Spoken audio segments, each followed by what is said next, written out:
this is just my little, 25-year-old perspective on it, so I don't know if applies to life as a whole or whatever, and sometimes I can maybe understand, like, parents lying, like, about things like, to their kids, like, about, like, things like Santa Claus and the Easter Bunny and that kind of stuff, like, they're trying to have their kids have this sense of magic that you don't really get as an adult, and at some levels I can appreciate that, and at some levels I don't appreciate that, because you're still lying to your kids, which puts a bad message in their head that maybe you are lying to them about a whole bunch of other things. And generally that's the truth of the matter, as we've discussed here, but I don't know if that's fair to kids who don't know any better, and sometimes that's the only way to, like, I guess, get kids under control or keep them happy or something. But I feel like kids are strong, and they're resilient, and they can understand that kind of stuff. And I don't know if it's right to heavily lay it all down on them like that, but I feel like we give kids a little too little credit sometimes, to really be impacted by the core. I don't know where it cut off. I feel like we give kids a little too little credit sometimes to be, unreceptive to the core messages. Like, we think it's going to ruin a kid's life if we tell them that there is no Santa Claus and Easter Bunny. But clearly, every kid ever has experienced that, and at some point, they've been fine with it, And I understand parents wanting to give a sense of magic to their kids that they could be nostalgic about, but sometimes things that we're nostalgic about are just, they're not, necessarily things that, the things that we're nostalgic about don't necessarily always impact us for the best, and they don't always necessarily hold up, like Code Lyoko, for example, which I believe does hold up in some regards, and if you were there and you were a fan of it when you were growing up, you can still like it on a base level, and maybe it is just nostalgia, but I feel like that's fine. I feel like if you're nostalgic for something and you like it for that purpose, that's fine.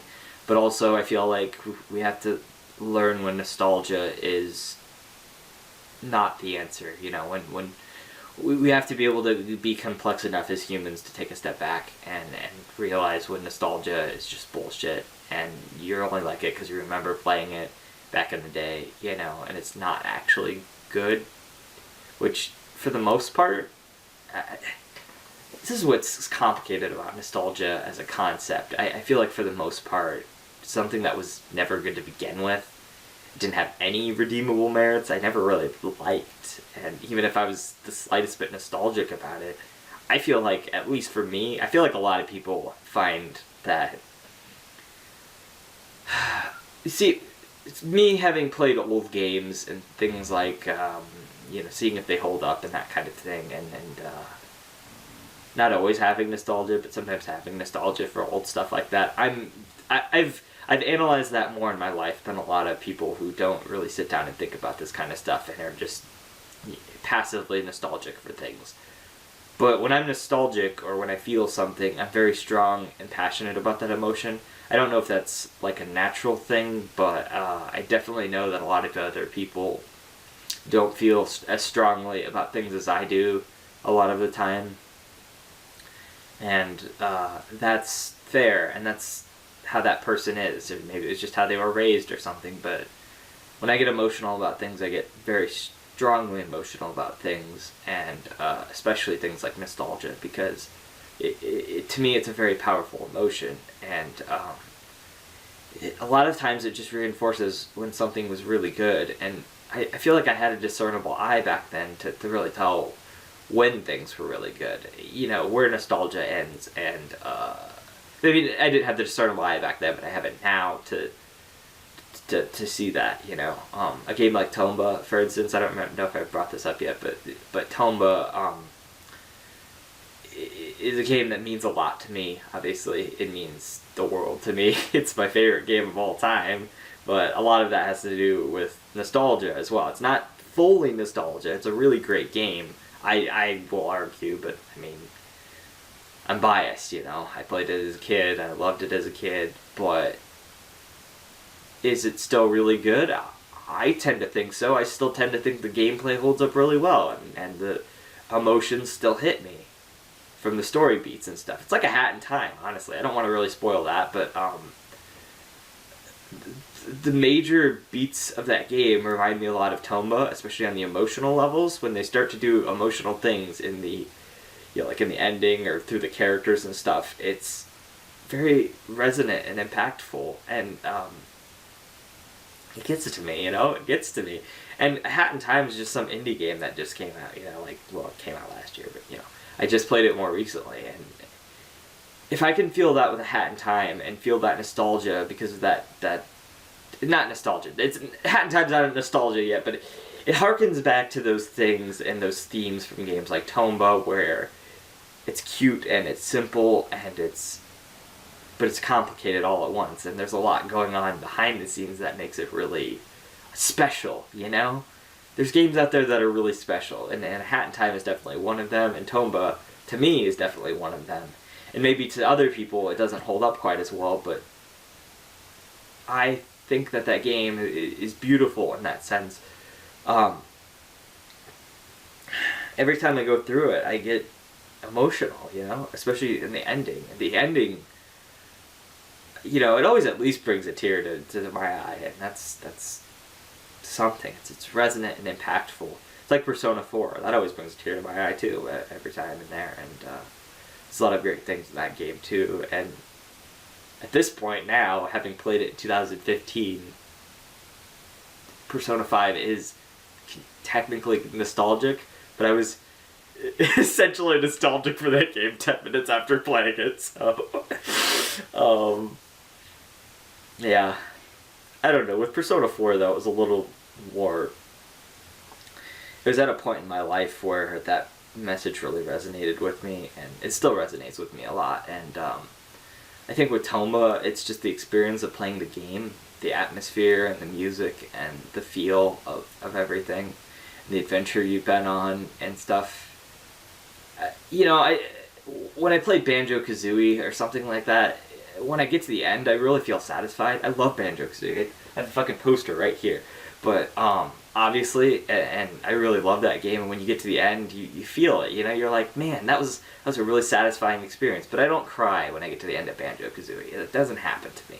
I don't get that emotion. I get like a, yes, that was so fun, and that was such a good experience, and I really loved that game, and I feel really satisfied from it, but I don't feel emotionally connected to Banjo and Kazooie. They're comedic characters, and that can get you to feel emotionally connected to things. I'm not saying that at all. But Banjo and Kazooie they're not going for that. They're not going for that emotional impact. They're going for something else. And that's fine, and it works because of it. It's still a great game. Would I give it a 10? Probably not. I'd probably give it like a 9 something, because... But it's still a masterpiece. Banjo-Kazooie is still a fucking awesome game, And the sequel's actually really good too. Maybe not as good, but I think Banjo-Kazooie is iconic, and that's a great game.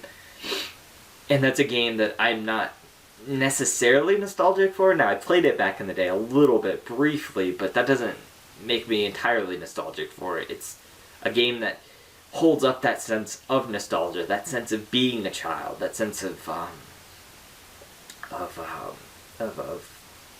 childlike wonder, that Santa Claus and Easter Bunny feeling, But Banjo-Kazooie here does it without lying to anybody, so there's no double-edged sword on Banjo-Kazooie. Banjo-Kazooie, Tomba, and that kind of thing, it doesn't lie to you. It's not about the nostalgia. It's about how good the game is and how resonant the message and impact is and how much it means to you, as a person. And I get that Tomba's not going to mean a whole lot to a lot of other people. I mean, they did play it back in the day, and maybe they'll just think it's another side-scrolling platformer kind of thing, which is fine. And I totally understand that perspective, and that's your opinion to have. But to me, it means everything, and it means the world, and it's my favorite game because of that. And because that every time I play that game, I get the same sense of, I love this. I don't I don't have, well, okay, there's moments where I'm very frustrated with that game, like the fucking mushroom forest, but maybe I should discuss that briefly. There's the concept of a game being a 10, and everyone's like, well, how is it a 10 if it has flaws? Nothing's perfect, alright, people? Get this into your head. Nothing is perfect. The idea of a 10 out of 10 game, or movie, or anything, is that the flaws don't bother you at all, and you can look past all of them because you love that thing so much that you can acknowledge the flaws, and even if you find them as terrible, or, well, if you find them as terrible, honestly, most times you're not going to give it a 10, but even if you can look at that thing, realize that it's perfectly flawed, that's fine, you know? You can move past that. I don't like the mushroom forest in Tomba. I think the atmosphere is cool, but the pits everywhere, and the fact that they put all these treasure chests next to those asshole, like, jumping flower things, kind of pisses me off. You get the little mushrooms that, like, make you feel different emotions and stuff, and it's a tricky area of the game. Do I let it detract from the fact that I love that game, and that's one of the, that is my favorite game? No, I don't. I suck it up and bear it, because the rest of the game is so good. And you don't have to agree with me on 10s. If you don't want to give 10s to the thing, that's fine.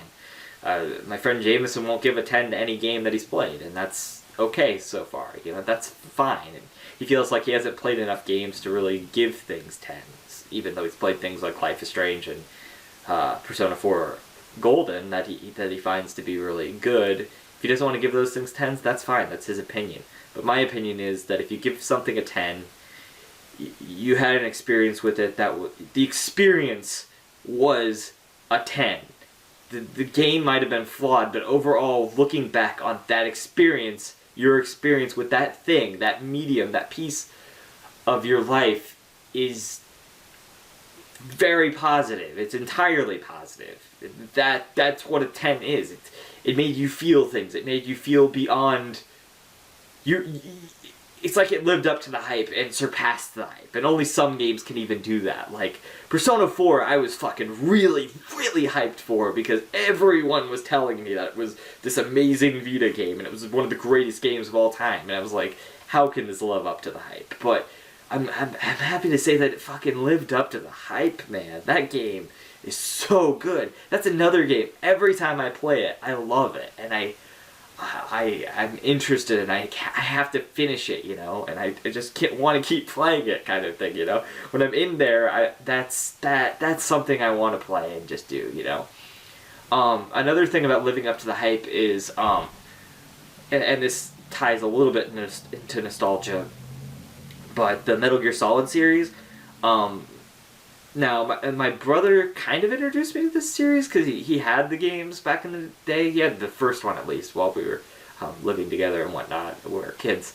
And I played the first demo on that game a lot of times on that demo disc that I've talked about in the demo disc episode and various other episodes.